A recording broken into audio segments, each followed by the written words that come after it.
আসসালামু আলাইকুম ওয়া রাহমাতুল্লাহ।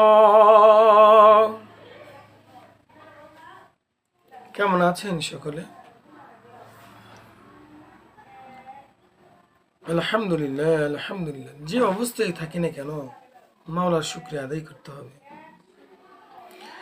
আমি যে অবস্থায় রয়েছে না কেন, এই অবস্থায় আল্লাহ রাব্বুল আলামিনের শুকরগুজার বান্দা আমাদের হতে হবে। এখন বলতে পারেন, আমার বাবা মারা গেছে, আমি কেন শুকরিয়া আদায় করব? আমার পিতা মারা গেছে, শুকরিয়া আদায় করব না? ইন্না লিল্লাহি ওয়া ইন্না ইলাইহি রাজিউন। আমার একটি বিপদ এসে উপনীত হয়েছে, বিপদ, ঝামেলা, বালা মুসিবত এসে আমার উপর অর্পণ হয়েছে। ওই সময় আমি কিভাবে আল্লাহ তাআলার শুকরগুজার করব? বলবো ধরুন আমার আপনার পিতা আজকে মৃত্যুবরণ করলো, বলেন তো দুনিয়াতে থাকা একজন মানুষের পক্ষে শান্তিদায়ক না জান্নাতে থাকা শান্তিদায়ক? দুনিয়াতে মানুষের এত কষ্ট, এত কষ্ট, যদি আমি চিন্তা করেন, দুনিয়াতে থাকা অনেক কষ্টের ব্যাপার নয়? কত ঝামেলা, কত মানুষের সাথে মালিন্যতা হয়ে থাকে, হয় না? ঝগড়া ফাসাদ হয়ে থাকে, কথা কাটাকাটি হয়ে থাকে, পিতা পুত্রকে ভালোবাসে না, ভালোবাসার দৃষ্টিতে দেখে না, পুত্র পিতাকে দেখে না, সন্তান বাবাকে দেখে না, সন্তান মাকে ভালো চোখে দেখে না। এই রকমের সেই রকমের বলেন এইসব কথা আছে না আমাদের সমাজে? কিন্তু কেন, যদি প্রশ্ন করেন কিন্তু কেন এরকমের হয়, এই জন্য বলছি, ও আমার প্রাণের ভাইয়েরা ও বোনেরা, ভালোভাবে শুনে নেন। দুনিয়াতে থাকা কষ্টদায়ক, দুনিয়াতে থাকা গরমের দিনে প্রচণ্ড গরম লাগে, শরীর ঘেমে যায়, শরীরে দুর্গন্ধ হয়, শীতের দিনে গোসল করতে ইচ্ছে হয় না, এত ঠান্ডা পানি। কি বলেন আপনারা, কি বলেন? কথা কি ঠিক নয়?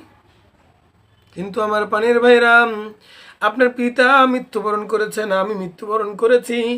এই দুনিয়ার এইসব বালা মুসিবত থেকে আল্লাহ তাআলা চিরস্থায়ী জান্নাতের পথে নিয়ে গেছেন। আমার জন্য মঙ্গল হয়েছে না অমঙ্গল হয়েছে? আমার পিতা মৃত্যুবরণ হয়ে থাকলে ইনার মঙ্গল হয়েছে না অমঙ্গল হয়েছে? বলেন তো। মঙ্গল হয়েছে না? কি বলেন? জান্নাতের দিকে আগমন করলো। আর যদি জাহান্নাম হয়,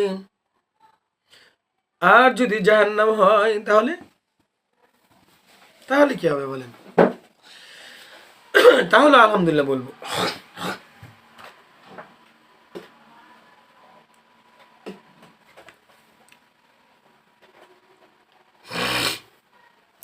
যদি জাহান্নামী হয় সেটাও আমি জানি না, যদি জান্নাতি হয় সেটাও আমি জানি না। জানেন কে? আল্লাহ। কিন্তু আমি আশা রাখছি আমার পিতা জান্নাতি হবে, কারণ আমার পিতা হলো একজন মুসলমান। কি?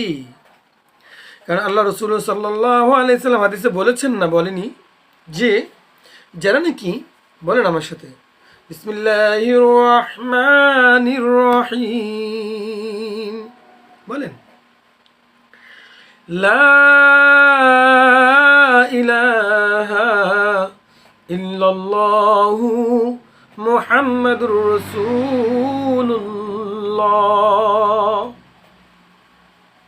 সাল্লাল্লাহু আলাইহি ওয়াসাল্লাম। যারা নাকি এই কালেমা একবার পাঠ করেছে, অন্তরে বিশ্বাস করেছে, এই কালিমার প্রতি ঈমান এনেছে, সে জান্নাত যাবে না? যাবে না? যাবে। কে বলেছেন? আমি। কে বলেছেন? আমি। আমাদের দেশের সরকার, আমাদের যে আজকের এই মজলিসের, আজকের এই জলসার, আজকের এই দিনই আলোচনার যিনি সভাপতি, আজকের এই দিনই আলোচনার যিনি সভাপতি, না ইনি ফয়সালা করেছেন? কেউ করেছেন? কেউ কিন্তু করেনি। কে করে দিয়েছেন?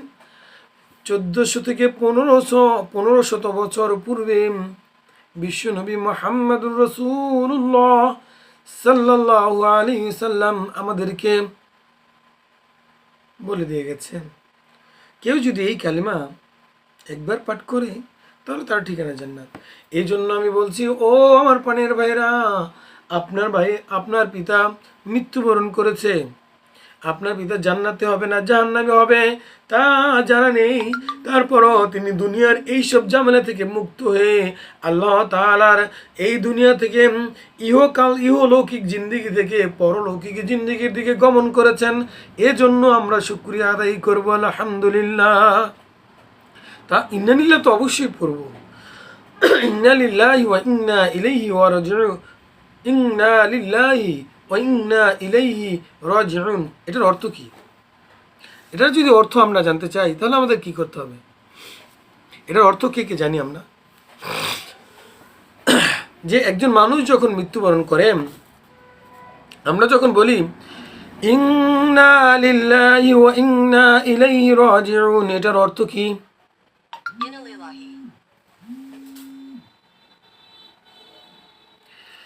ইন্না লিল্লাহি ওয়া ইন্না ইলাইহি রাজিউন, এটার অর্থ কি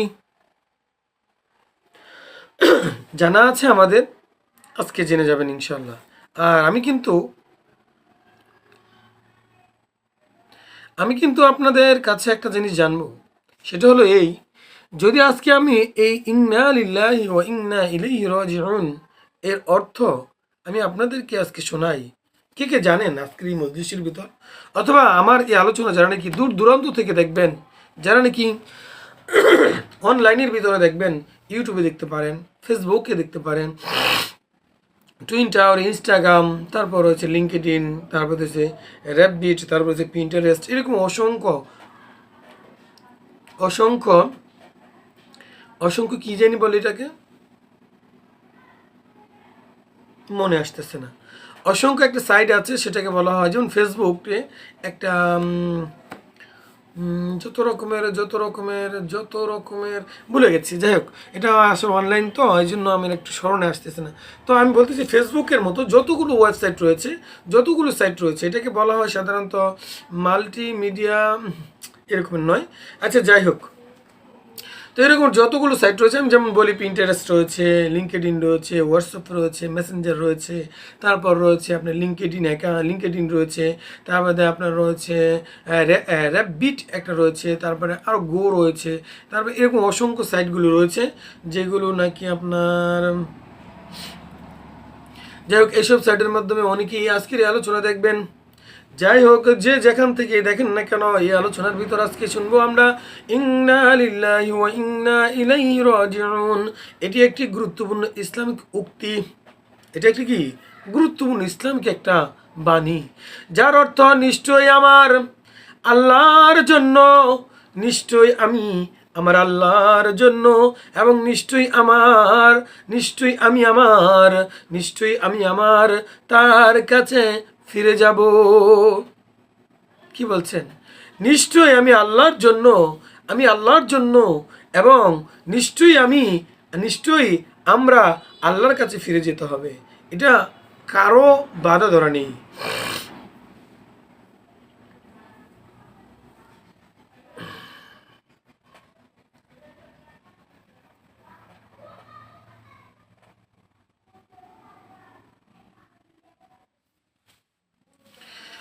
ও আমার পানির ভাইরাম, আমি বলতেছিলাম যে আজকের যে মূল আলোচনা, সে আলোচনা কোনো দিকে যেতে পারি নাই।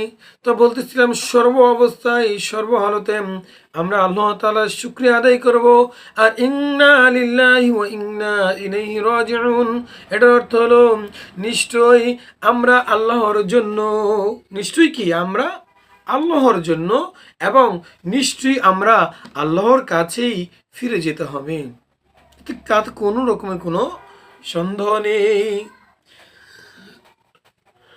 একজন মুসলমান মনে করে যে জীবনে সব কিছুই আল্লাহ তাআলার হুকুমে এবং একদিন সবাইকেই আল্লাহর কাছে ফিরে যেতে হবে। একজন মুসলমান, যারা মুসলমান, আমরা যারা মুসলমান আছি, তারা অবশ্যই মনের মধ্যে দৃঢ় কল্পনা রেখে থাকি। কি রাখি জানেন?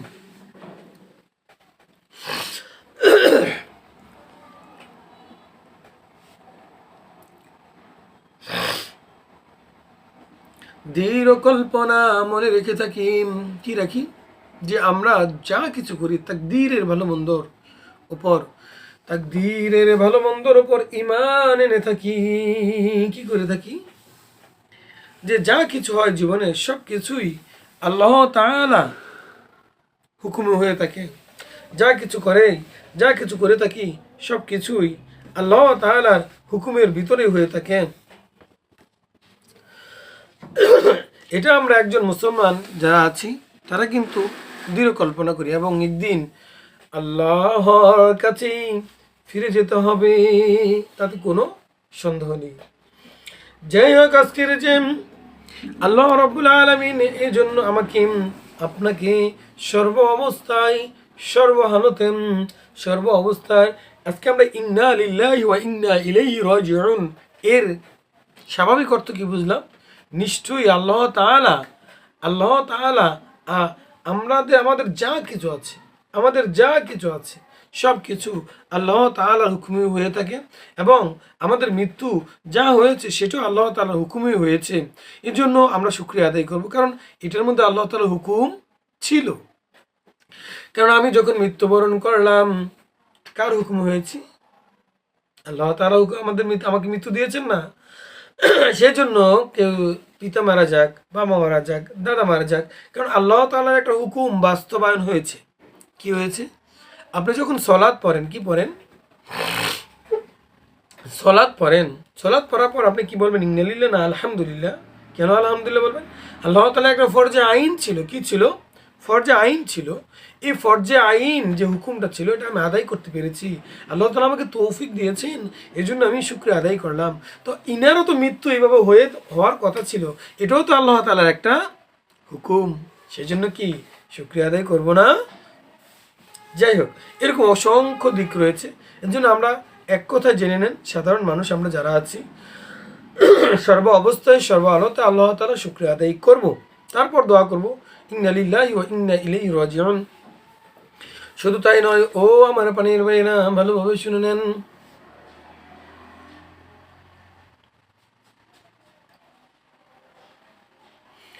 আজকের যে মূল আলোচনা, সে আলোচনা হলো জান্নাত এবং জাহান্নাম এ দুটা একত্রিতে আল্লাহ রাব্বুল আলামিন পবিত্র কুরআনুল কারীমের 4টি আয়াতের ভিতর ঘোষণা করেছেন। কয়টি আয়াতের ভিতর?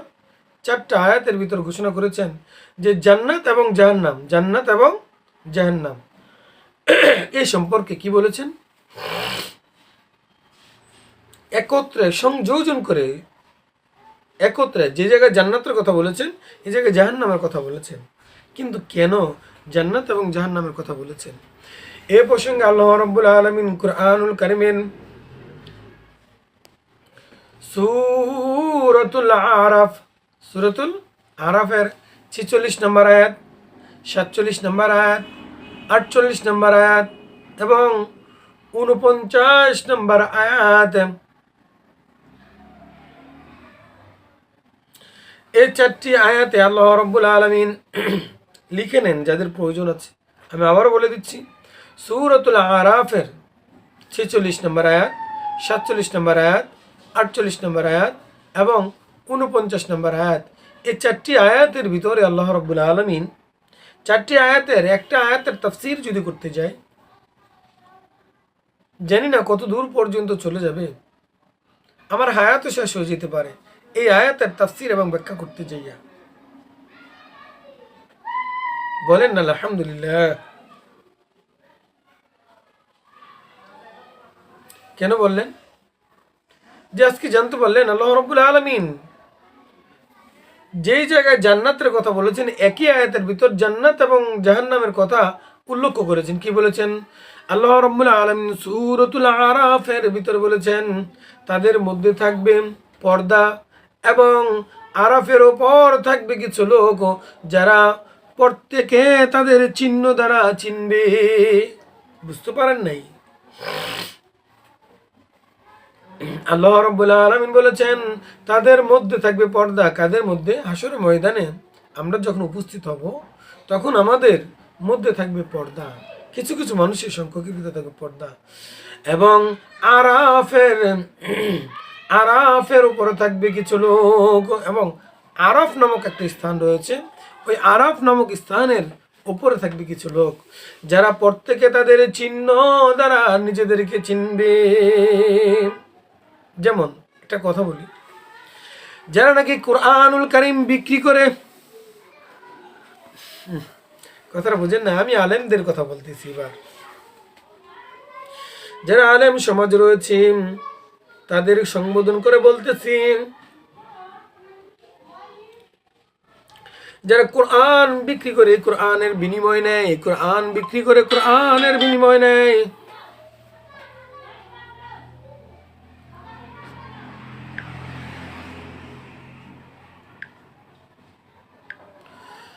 কোরআন বিক্রি করে যারা কোরআনের বিনিময় নেয় তাদের জন্য আল্লাহ রাব্বুল আলামিন একটা কথা জানিয়ে দিয়েছেন আমাদেরকে।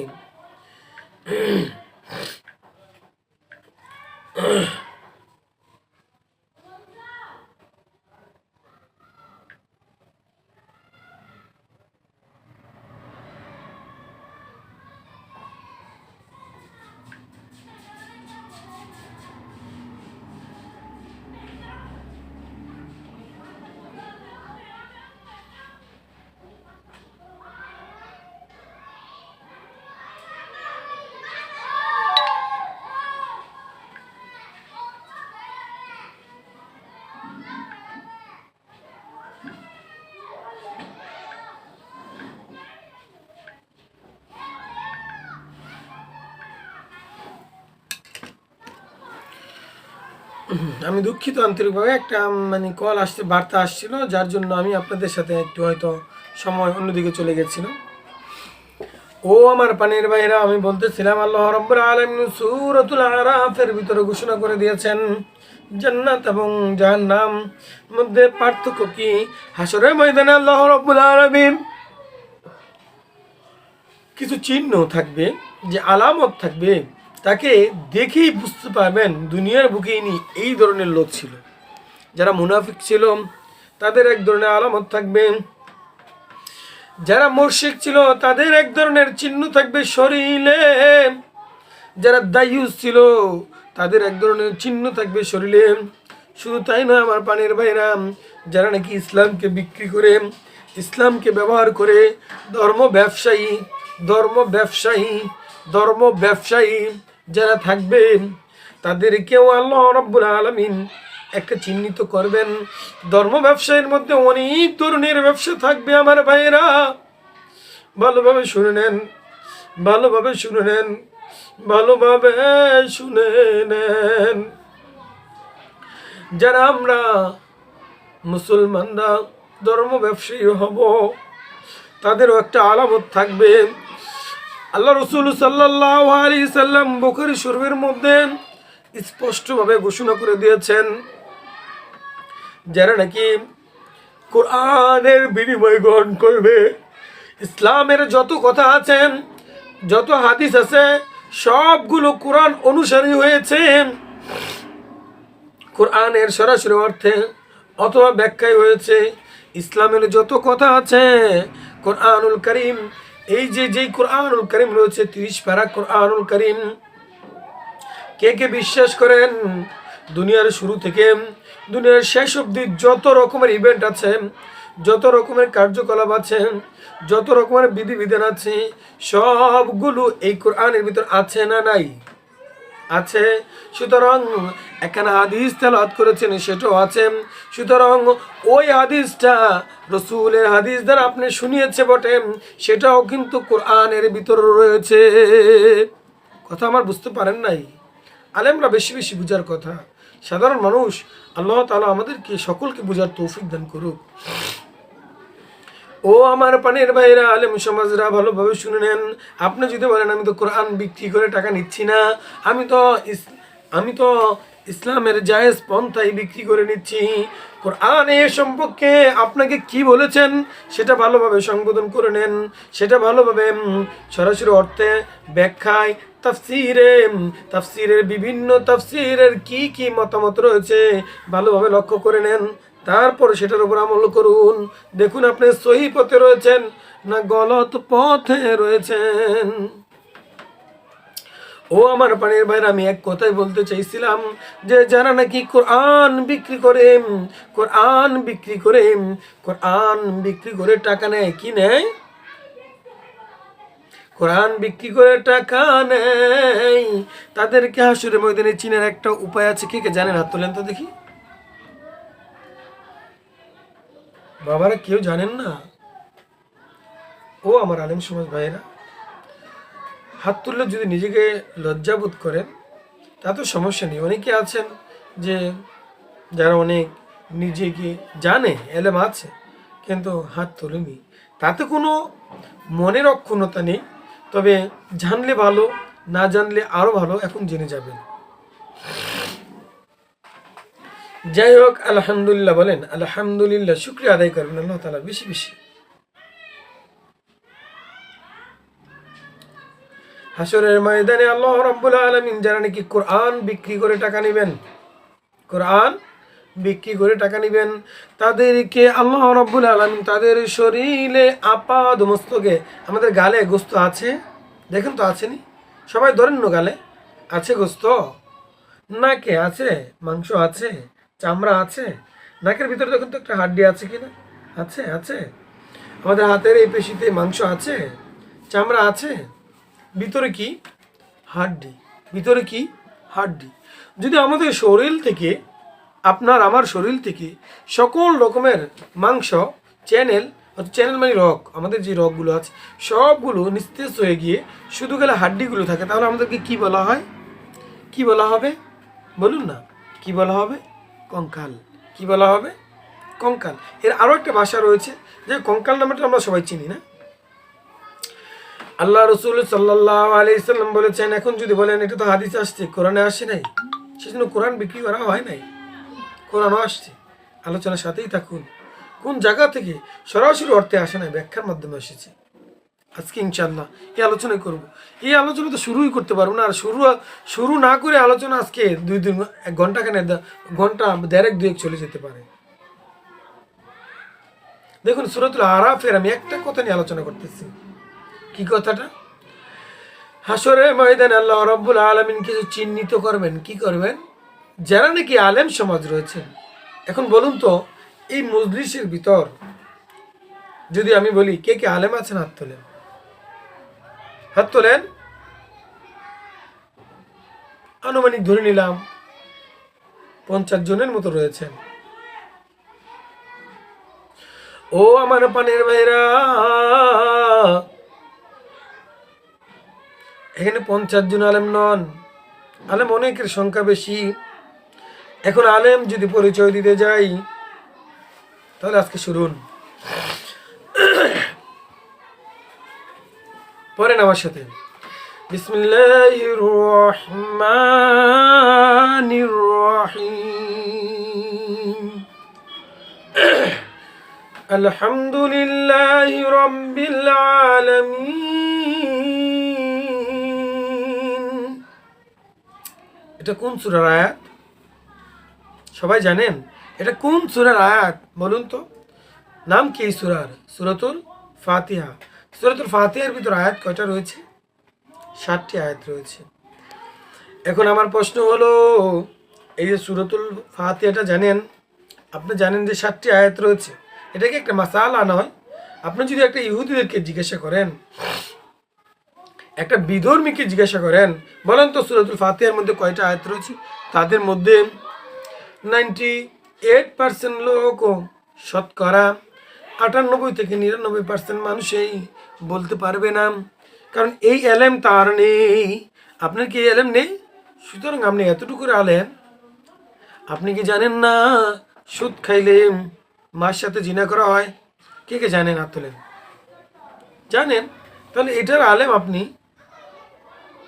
এই আলেমটা তো আল্লাহ তাআলা দিয়েছেন, আপনি কি জানেন? কিন্তু মানেন না। এই জন্য প্রত্যেক মুসলমান হাসরের ময়দানে ধরা, কি ধরা জানেন? আমি আল্লাহ রব্বুল আলামিন তোমাকে যেই পর্যন্ত এলেম দিয়েছিলাম, ওই এলেমের উপর কতটুকু আমল করেছ, সবাই কিন্তু ধরা। ভাইবেন না যে আলেম সমাজ যারা আছে আমরা, তারা বেশি ধরা। আপনি কি ধরা নয়? আজকেও আপনি জেনে যান আলেম কাকে বলে। এখন যদি বলি জিনা করলে নেক হয়, কি হয়? জিনা করলে নেক হয়? জিনা করলে কি হয়? গুনাহ হয়। আচ্ছা, যদি একজন অবিবাহিত পুরুষ জিনা করে, তার শাস্তি কি? জবান খুলে বলুন, তার শাস্তি কি? জানেন না? কিন্তু একজন বিবাহিত পুরুষ যদি জিনা করে, তাহলে তার শাস্তি কি? জানেন না? আচ্ছা, এক কথায় প্রথমটা তো জানেন, কি জানেন? যে একজন মানুষ জিনা করলে গুনাহ হয়, কি হয়? আপনারা যদি বলেন যে ওই লোকের সাথে জিনা করেছেন, সে কি একটা গুনাহ করে, এটা জানেন না আপনি? সুতরাং এটার আলেম আপনি। আপনি তো জানেন, ও আমার পানের ভাইরা, স্ত্রীকে গালাগালিজ করা, স্ত্রীকে মারধর করা গুনাহের কাজ, জানেন না? জানেন না? এখন বলতে পারেন অপরাধ হলে মারবো তো। অপরাধ হলে তাকে বুঝাতে হবে, হ্যাঁ, শাসন করার অধিকার রয়েছে, কিন্তু প্রহার করে এরকমের অনেক মতানৈক্য রয়েছে। যাই হোক, আমি ওইদিকে যাচ্ছি না, সংক্ষেপ কথাগুলো জানেন। যে স্ত্রীকে বকাবাজি করা, গালি দেওয়া গুনাহের কাজ না নানেকের কাজ? কি বলেন, গুনাহের কাজ না নানেকের কাজ? গুনাহের কাজ। ও আমার পানের ভাইরা, মাপে কম দেওয়া, কি দেওয়া? মাপে কম দেওয়া, কি দেওয়া? গুনাহের কাজ না নেকের কাজ? গুনাহের কাজ। যারা তেল বিক্রেতা, কি তেল জানেন? কেরোসিন, পেট্রোল, অকটেন, ডিজেল বিক্রি করেন যারা, তারা কি জবাব দিবেন হাসরের ময়দানে? আমি ভেবে চিনতে পাই না, আমি ভেবে চিনতে পাই না, ভেবে চিনতে পাই না কি জবাব দিবেন। কত মানুষের সাথে, হাজারো হাজারো, লক্ষ লক্ষ মানুষের সাথে আপনি মাপে কম দেন, আপনি মাপে কম দেন, আপনি মাপে কম দেন। আপনি কি করেন? 1 লিটার তেল বিক্রি করেন, তাও বিভিন্ন কৌশল খাটিয়ে। বড় মাপে কিনেন, যেটা সরকারি লিটারে কিনেন, বেসরকারি লিটারে মাপেন। বেসরকারি লিটারটা কে তৈরি করেছে? আপনার আমার মতো ব্যক্তিরা। এটা তো আইন নয়। সরকারি আইনে যেটা কিনেছেন, ওই অনুসারেই মাপে সঠিক দেন। দরকার পড়ে, ও আমার পানের ভাইয়েরা, আপনার মাল কিনা হলো ধরুন 21 টাকা, কিন্তু এতটুকু এলেম আপনাকে আল্লাহ তাআলা দিয়েছেন, এতটুকু এলেম আপনাকে দিয়েছেন কি, যে আমি কিনেছি এটা 21 টাকায়, আমি যদি 30 টাকা বিক্রি করি, তাহলে 1 দাম তেল বিক্রি করতে করতে যাইয়া আমার যে মালের ঘাটতি রয়েছে উড়ে যায়। কি করে যায়? অকটেন, পেট্রোল, এগুলো কি, হ্যাঁ, অকটেন এবং পেট্রোলটা উড়ে যায়। তো এই উড়ে যাওয়ার কারণে, অকটেন এবং পেট্রোল উড়ে যাওয়ার কারণে কিন্তু ঘাটতি হয়। কি হয়?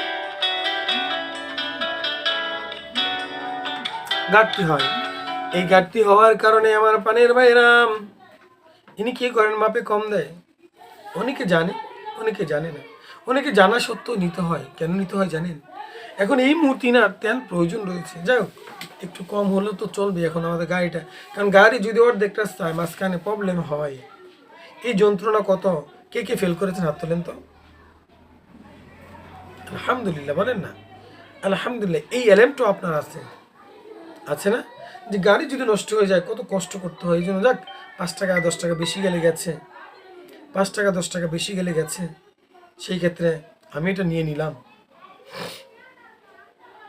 কথা বুঝতে পেরেছেন? মাপে কম হলোই, ঠেকায় পড়ে নেয়।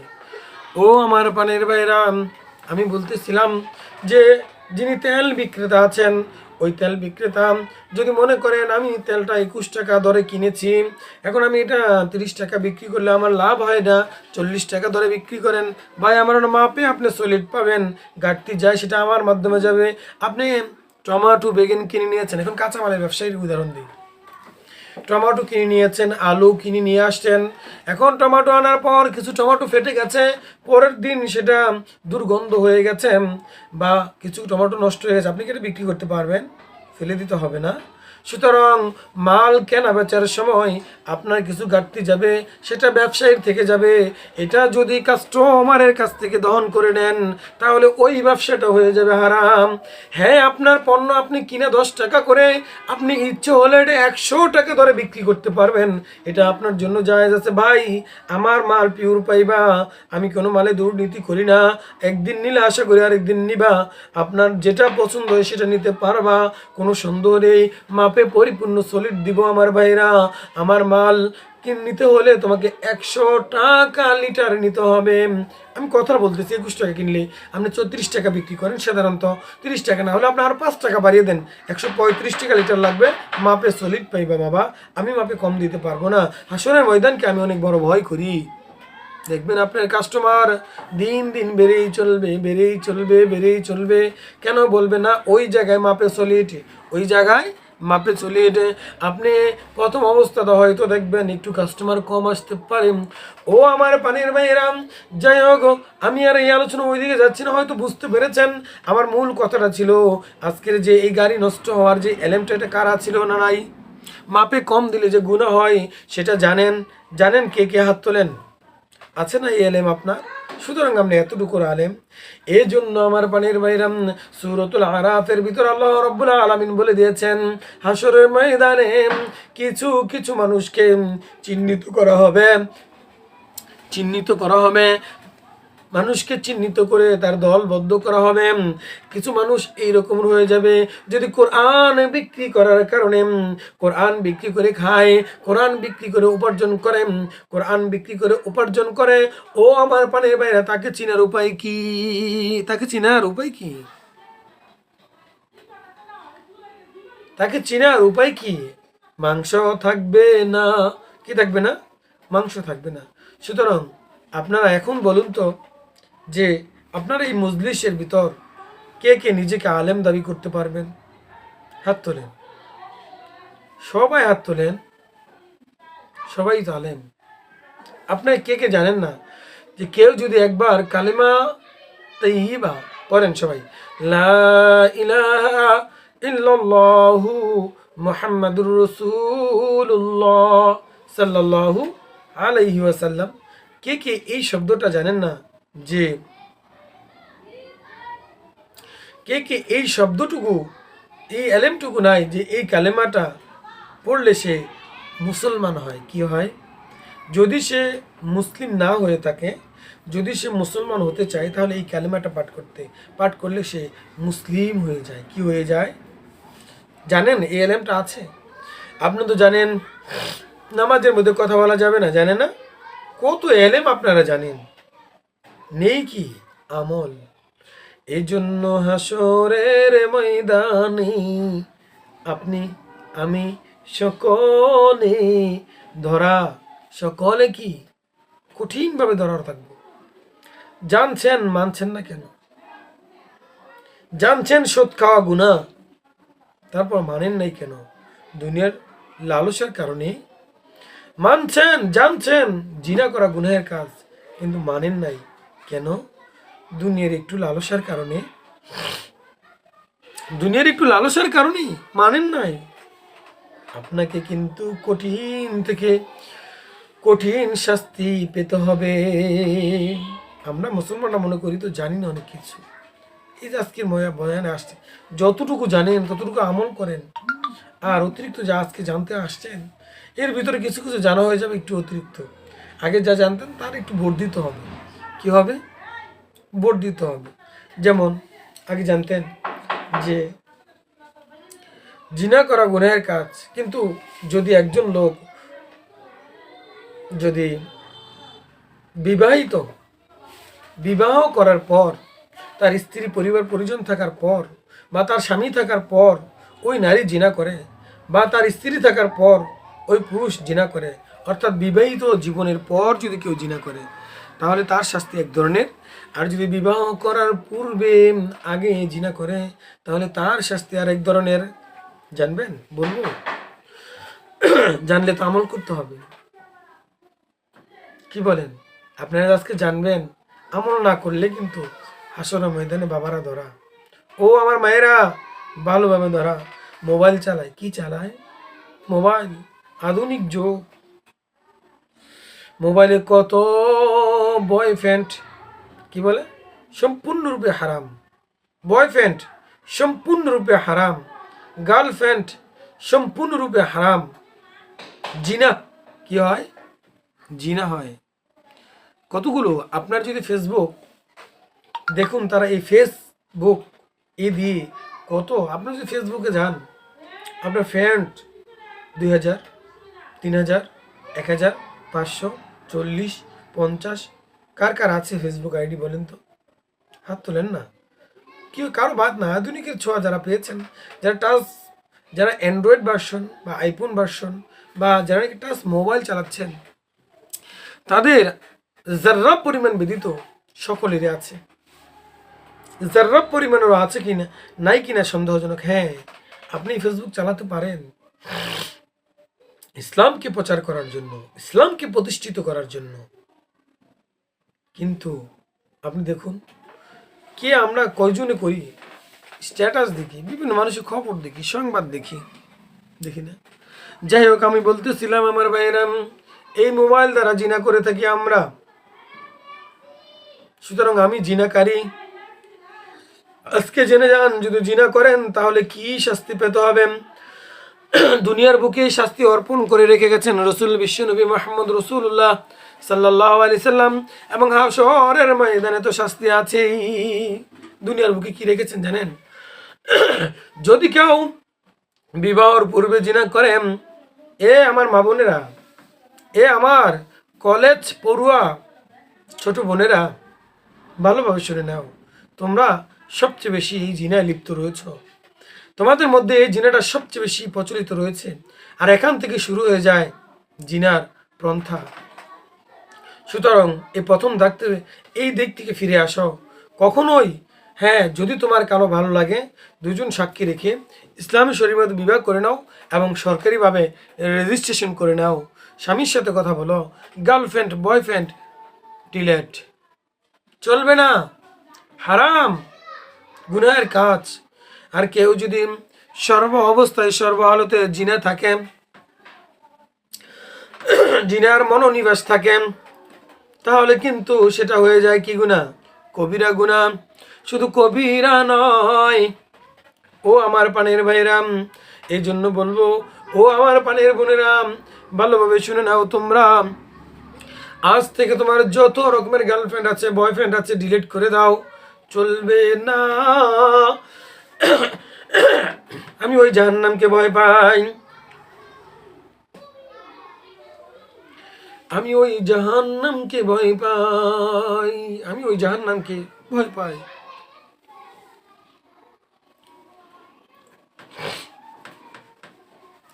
আমি সংক্ষেপে বলে দিচ্ছি, আলোচনার সামনের দিকে যাব না। আলোচনা করলে আসলে আজকে যে আলোচনা, আমি আবার বলে দিচ্ছি, সূরাতুল আরাফের 46 নম্বর, 47 নম্বর, 48 নম্বর এবং 49 নম্বর আয়াতে আল্লাহ রাব্বুল আলামিন জাহান্নাম এবং জান্নাত দুটা পরস্পর একত্রে সংবোধন করে বলেছেন। আমি আসলে আলোচনা কি করব না, আলোচনা তো প্রথম আয়াতের অর্থটাই বলতে পারি নাই, ব্যাখ্যা কখন করব? অর্থ হলো, আল্লাহ রাব্বুল আলামিন বলে দিয়েছেন যে হাশরের ময়দানে কিছু এক্সট্রা পর্দা থাকবে, এক্সট্রা চিহ্ন থাকবে, তাদেরকে চিহ্নিত করার জন্য, যারা নাকি দুনিয়াতে কি অপকর্ম করেছেন, যারা দুনিয়াতে জিনাকারী ছিল তাদেরকে কীভাবে তোলা হবে, যারা দুনিয়াতে দায়ুস ছিল, দায়ুসকে জানেন? দায়ুসকে জানেন?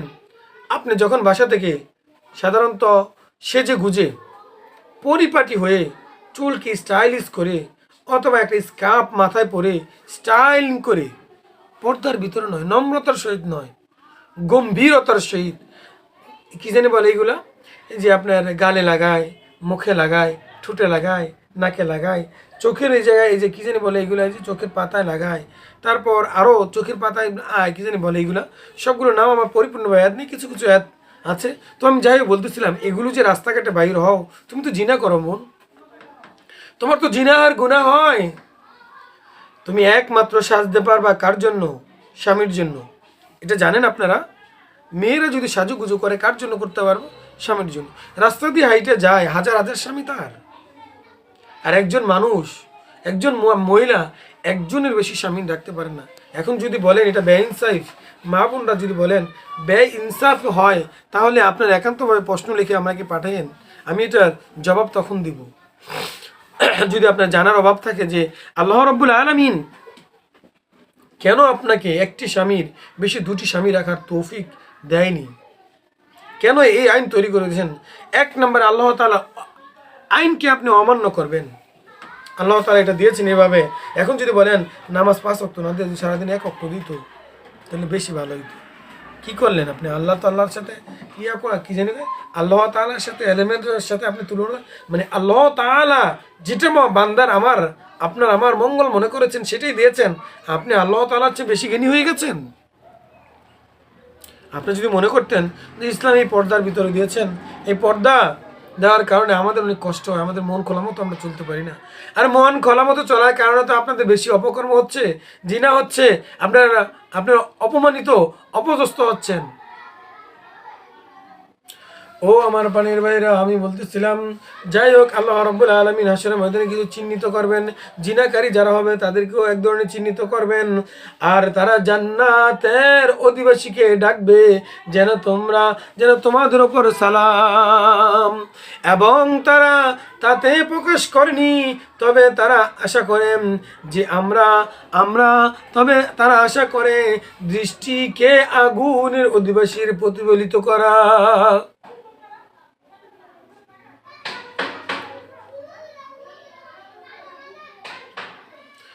ও আমার পানির ভাইয়েরা, পানির বোনেরা, ভালোভাবে শুনে নেন, মোবাইলের জিনা থেকে ফিরে আসেন, এটা মারাত্মক, একদম মারাত্মক জিনা। যাই হোক, আল্লাহ রাব্বুল আলামিন আজকের যে আলোচনা করলাম, এই আলোচনা আমি সহ আপনাদের সকলকে যেন আমল করার তৌফিক দান করেন। আলোচনা শেষ করতে পারবো না ভাই, আলোচনা শেষ করতে পারবো, তবে আজকের যে আলোচনা, সেই আলোচনা থেকে মূল যে শিক্ষাগুলো পেলাম, সেই শিক্ষাগুলো হলো এই যে আমরা প্রত্যেকে আজকে প্রত্যেকে আলেম, আর প্রত্যেকে হাসরের ময়দানে কাঠগড়ায় দাঁড়াইতে হবে। প্রত্যেকে যে যতটুকু জানি ততটুকু আলেম, যে যতটুকু জানি, আপনি সূরা ফাতিহা জানেন, সূরা ফাতিহার আলেম, সূরা ইখলাস জানেন, সূরা ইখলাসের আলেম, সূরা কাহাফ জানেন, সূরা কাহাফের আলেম, আপনি কোরআনুল কারীমের 10টা আয়াত জানেন, 10টা আয়াতের আলেম। সেজন্য আল্লাহ রাব্বুল আলামিন যেন আমাকে এবং আপনাদের সকলকে বেশি বেশি আমল করার তৌফিক দান করেন। ও আমার মা বোনেরা, ও আমার যুবক ভাইয়েরা, তোমাদের হাতে ধরি, পায়ে ধরি, তোমরা জিনা থেকে ফিরে আসো, জিনা থেকে ফিরে আসো, জিনা থেকে ফিরে আসো। জিনার দিকে দাবিত হইও না ভাইয়েরা, জিনা স্বাভাবিক, তাহলে জান্নাতের হুর হারাইবা, তাহলে জান্নাতের এই নাজ নেয়ামত থেকে তোমরা বঞ্চিত হয়ে যাবা। জান্নাতের ওই নেয়ামত কখনো পাইবা না, কখনো পাইবা না যদি ঈমান নিয়ে কবর না যেতে পারো, যদি সর্ব অবস্থায় সর্ব হালতে তুমি জিনার মনোকামনা নিয়ে বসবাস করো এবং জিনা করার প্রবণতা মনে রাখো, তাহলে কিন্তু তোমরা জান্নাতের জ্ঞান পাও কিনা সন্দেহজনক থাকবে। ও আমার পানির ভাইরা, ও আমার পানির বোনেরা, তোমরা ভালোভাবে শুনে না, আমার ভয় হয়, অনেক ভয় হয় জানেন। হাসরের ময়দান এত কঠিন ময়দান, পিতা পুত্রকে চিনবে না, সন্তান মাকে চিনবে না, যে সন্তান আপনাকে বুকের দুধ খেয়েছে 10 মাস 10 দিন, সাধারণত হয়তো একটু কম বেশি হতে পারে, 10 মাস 10 দিন আপনার পেটে গর্ভধারণ করেছেন, কত কষ্ট ভোগ করেছেন, প্রসব ব্যথা, কত যন্ত্রণা। এই মা বলবে আমার জীবনে বিয়ে হয় নাই, আমার জীবনে সন্তানই হয় নাই, আজকে আমার ইয়া নফসি, ইয়া নফসি, আমার আমল কোথায়, আমার আমল কোথায়, আমার আমল কোথায়, আমি আজকে তো জাহান্নামী হয়ে যাব, এই জাহান্নামের শাস্তি আমি ভোগ করতে পারবো না। এত পাওয়ারফুল আগুন, এত পাওয়ারফুল আগুন, এত পাওয়ারফুল আগুন, এই আগুন আমার শরীরে আসলে আমি তো মারা যাব, আমি তো সহ্য করতে পারবো না, আমি তো সহ্য করতে পারবো না। এই রকমের আমরা পাগল হয়ে যাবো হাসরের ময়দানে। সুতরাং আপনি জানেন জিনা করলে গুনাহ হয়, যা যা জানেন আমলে পরিণত করেন, আমল করেন। আমার ভাইরা, কে কে আমল করবেন হাত তোলেন। আপনারা যা জানেন তার উপর কে কে আমল করবেন? এই আপনারা যা জানেন তা আমল না করলে আপনি জাহান্নামে হবেন। আপনি যা জানেন তা আমল না করলে আপনি জাহান্নামে হবেন। এই জন্য যে যত বেশি বড় আলেম হয় তার তত বেশি ভয় থাকে, আমার কোন আমলটা ছুটে গেল, আমার কোন আমলটা ছুটে গেল, আমি কি করব, হাসরের ময়দানে আমি তো খুব বিপদে আছি, হাসরের ময়দানে আমি তো খুব বিপদে আছি। যাই হোক, আল্লাহ রাব্বুল আলামিন আমাদের সকলকে বেশি বেশি আমল করার তৌফিক দান করুন। ওয়া আখিরু দাওয়ানা আলহামদুলিল্লাহি রাব্বিল আলামিন।